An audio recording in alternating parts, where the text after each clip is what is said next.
और इसी सिलसिले में हमारे मुअज़्ज़िज़ मेहमान हमारे साथ मौजूद हैं एयर कमोडोर खालिद चिश्ती साहब, जो इम्तियाज़ सितारा इम्तियाज़ मिलिट्री हैं, सितारे बसालत हैं, और अपनी इन्हीं मुख्तलिफ एक्टिविटीज़ की वजह से, अचीवमेंट्स की वजह से उनको एक्नॉलेज किया गया रिप्रेजेंटेटिव के तौर पे भी, पाकिस्तान आर्म फोर्सेस के तौर पे, I believe, because he is been the part of this. एक फाइटर पायलट के तौर पे इन्होंने काम किया है। रिपोर्टेडली इन्होंने 3000 घंटे से ज़ायद तक की फ़्लाइंग की है। कायद-ए-आज़म मोहम्मद अली जिन्ना रहमतुल्लाह अलैह पर 20 साल रिसर्च की है, मुख्तलिफ ओहदों पर फ़राइज़ सर अंजाम दिए हैं। Very pertinent personality to talk about Pakistan and defence of Pakistan. Let's welcome Khalid Chishti sahab. Thank you very much sir, बहुत शुक्रिया आप तशरीफ लाए। कैसे आप, ठीक ठाक हैं? बहुत शुक्रिया। Great to have you and good morning. Thank you very much. What a beautiful day. आप से बात करने के लिए और इस मौजू पे बात करने के लिए हम पे तो मुसल्लत कर दिया गया था ये दिन, but the way we have retaliated and the way we have responded, I mean history के अंदर इसका तस्करा रहेगा हमेशा। आप कैसे देखते हैं, कितना इंपॉर्टेंट है एज अ नेशन ये दिन हमारी ज़िंदगी में? Thank you very much for having me. और पहली बात तो ये है कि जब आपने भी कहा कि कौम पीछे होती है, तो मुसल्लह अफवाज ऑब्वियसली जिस तरह का जवाब दिया वो एक हिस्ट्री का हिस्सा है जी। मैं एक तारीख से ही आपको एक क्विक रिफ्रेशर करता चलूँ कि एक दो मुल्कों के और दरमियान जंग हुई जी। एक मुल्क के 30 लाख लोग मारे गए और एक मुल्क के 58,000 सिर्फ मारे गए, और जिसके 58,000 मारे थे वो हार गया, अमेरिका, और जिसके 30 लाख मारे गए वो था वियतनाम। फ़र्क दोनों में ये था कि 58,000 जिसके मरे, कम मरे, अमेरिका के पीछे उसके लोग नहीं थे, और 30 लाख कुर्बानियाँ देने के बावजूद वियतनाम जीत गया क्योंकि इसकी कौम कुर्बानियाँ देने के लिए तैयार थी। और जाहिर है जब कौम तैयार होती है तो फौज उससे भी ज़्यादा तैयार। बिल्कुल ठीक। तो ये डायरेक्टली कनेक्टेड है। और मैं अक्सर लोगों को ये मिसाल देता हूँ कि ये जो कौम होती है वो एक जिस्म है, पूरा इंसान जैसे हम हैं, और जो फौज होती है वो एक वेपन होता है हाथ में। अगर जिस्म कायम है तो वेपन का फ़ायदा है, ठीक, और अगर वेपन उसी वक्त तक कारगर है अगर जिस्म कायम। बिल्कुल। तो ये इंटरकनेक्टिविटी बड़े ज़रूरी है। दोनों जंगे बेसिकली कौमें लड़ती हैं, फौजें लड़ती हैं, हम एक रिप्रेजेंट कर रहे होते हैं। ठीक। जब मैं हवा में उड़ता हूँ, और जो आपने कहा कि 3000 घंटे उड़े, तो जब मैं हवा में होता हूँ या होता था, तो मैं उस कौम की नुमाइंदगी कर रहा होता हूँ जो ज़मीन पे मिले। और जो लोग मुझे नीचे, परों के नीचे जहाज के होते हैं, वो बुनियादी तौर पर वो मेरी जिम्मेदारी, वो एक ऑब्लिगेशन होती है मेरे पे कि इस कौम ने अपने टैक्सों से पैसे दे के ये मुझे जहाज दिया, और किस लिए दिया, ऑब्वियसली वो मेरी जिम्मेदारी है to justify, so only to make you responsible for this asset.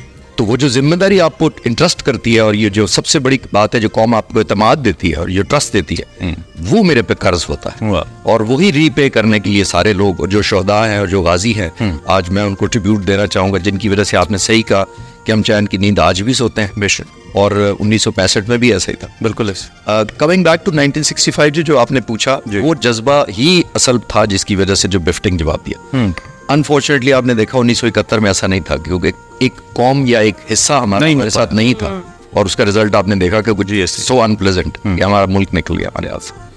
देखिए, तारीख में अगर नज़र दौड़ाएं तो 1965 की जंग हम कहते हैं कि 6 सितंबर को शुरू हुई, लेकिन हमारी एक विजनरी लीडर थी, एयर मार्शल नूर खान, जो हमारे एयरफोर्स चीफ थे उस वक्त। जी ऐसी।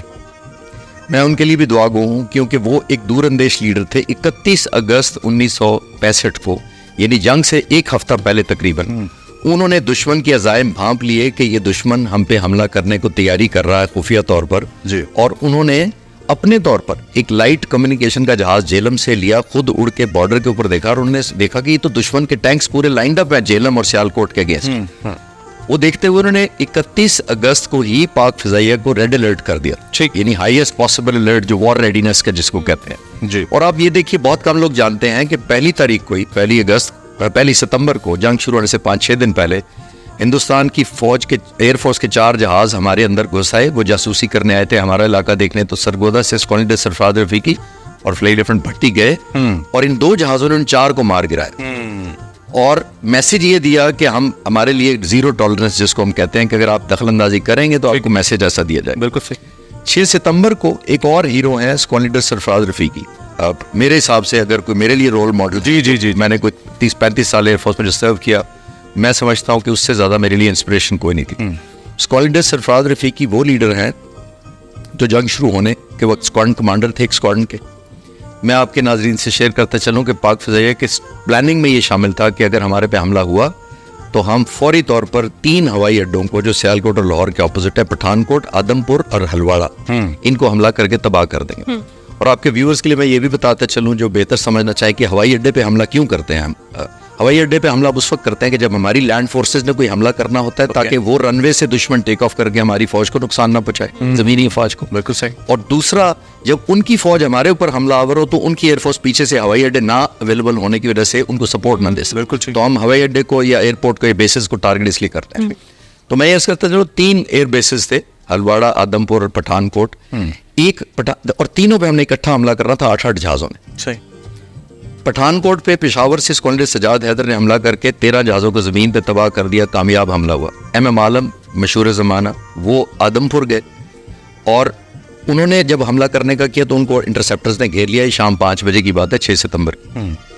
कॉलोनल सरफराज रफीकी को 8 की बजाय सिर्फ 3 जहाज़ मिले और वजह ये थी कि सियालकोट सेक्टर पर 600 टैंकों का हमला हो चुका था। ठीक है। तो पाक फ़िज़ाइया को कहा गया कि प्रायोरिटाइज उसको करे, ना कि किसी और यूजुअली एक स्क्वाड्रन के अंदर कितने जहाज होते हैं? 20 से 25। अच्छा जी। So he was going with 3 planes. 3 only because rest of the plane जो है वो दूसरे एंगेज थे, एक दूसरी तरफ भिजवा दिए गए। ठीक। तो ये आप अंदाजा लगाइए, 3 लोग गए जो मैं उनके हिस्ट्री में जरूर नाम mention. कॉलोनल Sarfaraz Rafiki being the squadron commander, जो यूनिट का ओसी होता है, उनके साथ फ्लाई लेफ्टिनेंट यूनुस और फ्लाई लेफ्टिनेंट सिसिल चौधरी। बिल्कुल ठीक। Fly lieutenant Cecil Chaudhari was newly married. Okay. और फ्लाई लेफ्टिनेंट यूनुस के 2 बेटे थे, एक 3 साल का और एक 14 दिन का। ओके। अब ये मिशन पे जा रहे हैं और कॉलोनल सरफराज रफीकी जो है वो खुद बैचलर थे। फ्लाइंग लेफ्टिनेंट सिसिल चौधरी जो बाद में नॉर्मल जिंदगी Pak as a group captain promote हुए, शफात पाई जी। वो एक दफा बताते हैं, मैंने उनसे खुद सुना कि जब हम उस मिशन पर जा रहे थे जिसका हमें पता था कि हम 8 की जगह 3 जा रहे हैं और ये ऑलमोस्ट 1 वे टिकट है। ठीक। क्योंकि ये लेट हो गए थे, जहाज दस्तयाब नहीं थे शुरू में, तो दुश्मन को पता था कि हमारा यही अड्डा बचा है, इस पे जरूर आएगी एयरफोर्स, पाकिस्तान एयरफोर्स जरूर हमला करेगी। So they were ready for this. ये वेटिंग। 1 घंटा लेट पहुंचे शाम के वक्त। अब ये 3 जब जाते हैं, अब सोचिए, तो सिसिल चौधरी खुद बताते हैं, वो कहते हैं कि जब मैं जा रहा था जहाज की तरफ, तैयारी हमारी अपने अपने जहाज़ों की तरफ रवाना हुए, तो सिसिल चौधरी जो न्यूली मैरिड जिसका मैंने अर्ज किया, उनकी वाइफ का क्रिश्चियन थे, उनका वाइफ का नाम था एलिस। अच्छा। और जो स्क्वाड्रन कमांडर होता है is like a father of the unit, तो वो भाभी या बहन ही कहते हैं जो बीवियां होती हैं कुलीग्स की। आप अंदाजा लगाइए, सिसिल चौधरी खुद याद करके कहते हैं कि जब मैं जहाज की तरफ जा रहा था तो मुझे सरफराज रफीकी ने आवाज़ दे के बुलाया। मैं समझा कोई ब्रीफिंग में तब्दीली है, कोई मिशन चेंज हो गया, टारगेट चेंज हो रहा है। तो मुझे बुला के अंग्रेजी में कहते हैं I know Alice will never forgive me, यानी कि वो मुझे माफ तुम्हारी बीवी नहीं करेगी जिस मिशन पे मैं तुम्हें ले जा रहा हूँ। तो उन्होंने आगे से जवाब दिया कि सर जब हम वापस ही नहीं आ रहे तो एलिस को कौन जवाब देगा। ये जज्बा मैं इंडिकेट करना चाह रहा हूँ, और कुदरत को शायद ये मंजूर था कि कॉलोनल रफीकी की ये बात कबूल हुई कि वही जिंदा बचा। ये ऐसे वॉर वेटरन्स, ऐसे हीरोज हैं जिनके ऊपर पूरी बुक्स लिखी भी गई हैं और लिखी जा सकती हैं, और आने वाले वक्त के अंदर रोल मॉडल्स हैं दुनिया भर की एयर फोर्सेस के लिए, नॉट अबाउट पाकिस्तान। जैसी एग्जांपल्स हमने कायम किए। हाउ यू सी हमने फिर रिसेंटली जो इंसिडेंट हुआ 27 Feb आई रिमेंबर, उसके हवाले से क्या कहेंगे? The way we have responded and at that time obviously you might not be the part of Air Force, तब नहीं थे obviously में, तो आपकी क्या फीलिंग थी सर? आपने तो देखिए, हमारी जो पाकिस्तान एयर फोर्स है, ये ऑलमोस्ट इंडिया की जब से पाकिस्तान और हिंदुस्तान अलग-अलग आज़ाद हुए हैं, हम कभी भी न्यूमेरिकली या नंबर में मैच नहीं करते, हमें पता है। ठीक है, सकते हैं हम एक चीज़ में मैच कर सकते हैं और वो है हमारी quality of training and war strategy, quality of training और क्वालिटी ऑफ इंस्पिरेशन, मोटिवेशन। हमारे पास सिर्फ यही टूल है जिससे आप इक्वेट कर सकते हैं, ये ओवरकम कर सकते हैं। True. और रिजॉल्व ऑब्वियसली, और जैसे मैंने अर्ज किया कि जितनी कौम आपके पीछे होती है, एज अ फाइटर पायलट या एज अ सोल्जर और एज अ सेलर, वो ही मुझे सपोर्ट देता है। तो पाक फ़िज़ाइया ने ये आज भी हमारा रिजॉल्व यही है। 2019 में जब ये वाक़या हुआ तब भी यही था कि अगर कोई भी दुश्मन हमारे ऑब्वियसली मुल्क की तरफ, हमारी सरहदों की तरफ मैली आंख से देखेगा तो बेफिटिंग रिस्पॉन्स यही बिल्कुल ऐसे। फ़र्क उनमें और हमारे में ये है कि हिंदुस्तान ने जब 26 फरवरी वाला हमला किया था तो सुबह 3 बजे किया था, ठीक, चुप के रात के अंधेरे। हमारे लोगों ने 9:30 बजे सुबह किया।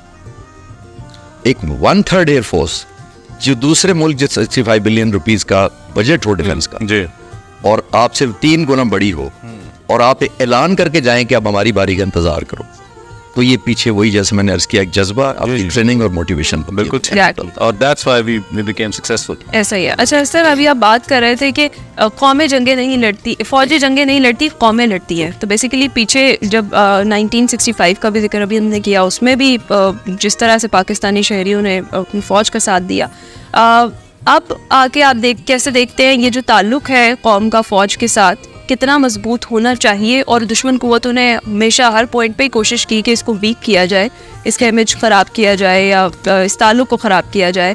तो क्या देखते हैं आप, इस ताल्लुक़ को किस हद तक मजबूत होना चाहिए और पहले ये था जितना था, क्या अब भी उसी तरह से है? अनफॉर्चुनेटली ऐसा नहीं है कि जैसा वैसा वो था। मैं आपको मिसाल दे देता हूँ और नतीजा आप खुद निकाल लीजिएगा। मैं बहुत छोटा बच्चा था जब ये जंगें मैंने बड़ों से सुनी, और जब मैं थोड़ा सा बड़ा हुआ तो मैं बड़ों से सुनता था, और जो हमारे लोग फौजी थे फैमिली में या जानने वाले, उनसे हम कहानियाँ सुना करते थे।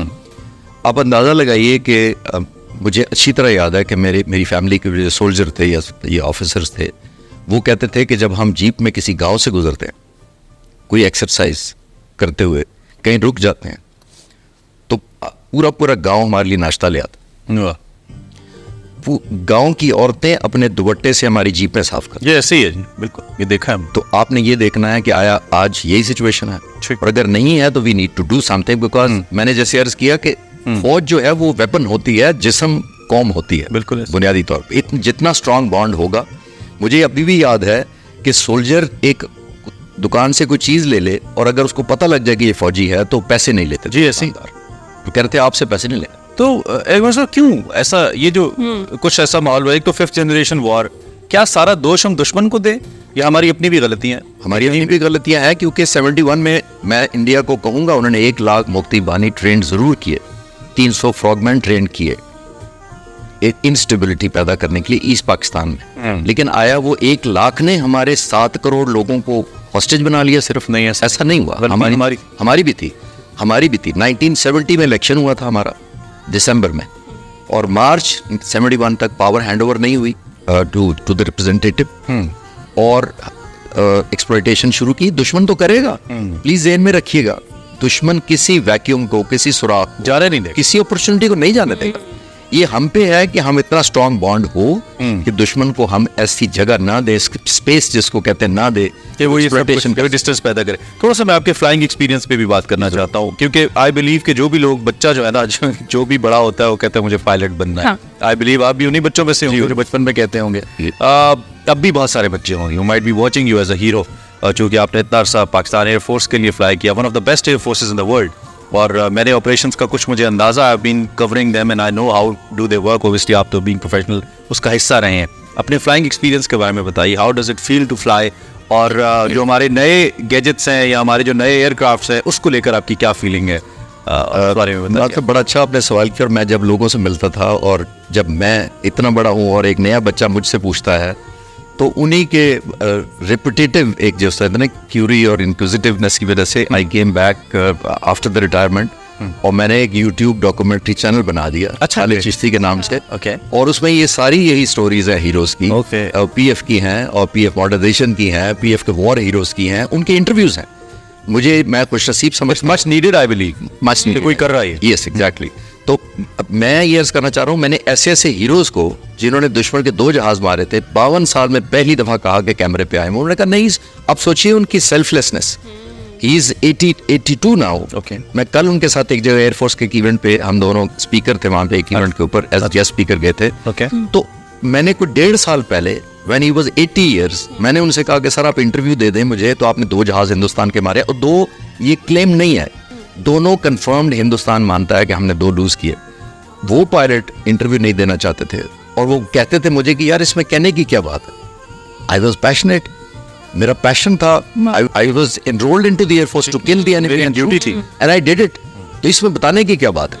ऐसे ऐसे हीरोज हैं, और मैं जैसे मैंने किया कि फिर मैंने डॉक्यूमेंट किया उनका, फिर 4 सीरीज का किया। अच्छा, ग्रेट। तो ये वो जो आप कह रहे हैं कि बच्चे आजकल जानना चाहते हैं, मैं आजकल रादर इसी डॉक्यूमेंट्री आजकल इसी सब्जेक्ट पे बना रहा हूँ। अच्छा। It will be there, how to join Pakistan Air Force, how to become a fighter pilot. Okay. और it's a dream. I understand जिनको बच्चों को मैं आज मिलता हूँ, और मैं भी छोटे होते यही सोचता था कि अगर कोई काम करने को है तो यही है. अरे वाह, वाह. यही. और सर स्पेसिफिकली आपकी पर्सनालिटी पे बात कर रहे हैं तो आप बहुत सारी यूनिवर्सिटीज़ में एज ए फैकल्टी मेंबर भी रहे, और जो सबसे जो चीज़ बड़ी इंपॉर्टेंट है, 20 साल तहकीकात आपने कायद आज़म की पर्सनालिटी के हवाले से की, और फिर उनके करीबन 400 से ज़्यादा पोर्ट्रेट्स इकट्ठे किए. ये क्या जज्बा था? ये कैसे आप उनसे बहुत ज़्यादा इंस्पायर हो गए कि आपने सोचा कि आप ये उनकी जो पर्सनालिटी है उसके ऊपर तहकीक करेंगे, और उसके बाद आपने ये काम? और अच्छा सवाल किया आपने. ये एक्चुअली 2003-4 में मैं टर्की गया था वॉर कोर्स करने के लिए, जब मैं एयरफोर्स में था, और मेरा साल एक तकरीबन मैंने वहाँ रहना था, और टर्किश लैंग्वेज सीख के किया था. वो कोर्स टर्किश लैंग्वेज में था. अच्छा. तो उस साल के दौरान मैंने ये देखा कि वो कौम अपने लीडर कमाल अतातुर्क की जितनी इज्जत करती है, मुझे लगा कि शायद हम 10% भी कायद आज़म की उतनी नहीं करते. तो वहाँ मुझे ये जस्तजू भी हुई, और मेरी promotion to the rank of air commodore, जो मेरी प्रेजेंट रैंक है, वो भी टर्की में रहते हुए मेरी प्रमोशन हुई. तो मुझे और ज़्यादा एहसास हुआ कि यार इस मुल्क ने मुझे इतना दिया, आपने मेडल्स गिनवाए, सितारे बसालत, सितारे इम्तियाज़. शायद मैं बॉर्डर पार रह रहा होता तो मुझे कोई बर्तन धोने पे भी ना रखा. तो दिस इज बिकॉज ऑफ जिन्ना साहब, कायद आज़म की कर्टसी था. तो मैंने सोचा तय किया कि जब मैं पाकिस्तान वापस जाऊँगा तो मैं कायद आज़म के पोर्ट्रेट्स इकट्ठे करूँगा, क्योंकि तुर्क लोगों के पास कमाल अतातुर्क के सैकड़ों portrait. So this was the basically वहाँ से शुरू हुआ. actually driven. And any good message to all our youth who are watching you? You're inspirational, you're a hero. आप कुछ भी कहना चाहो?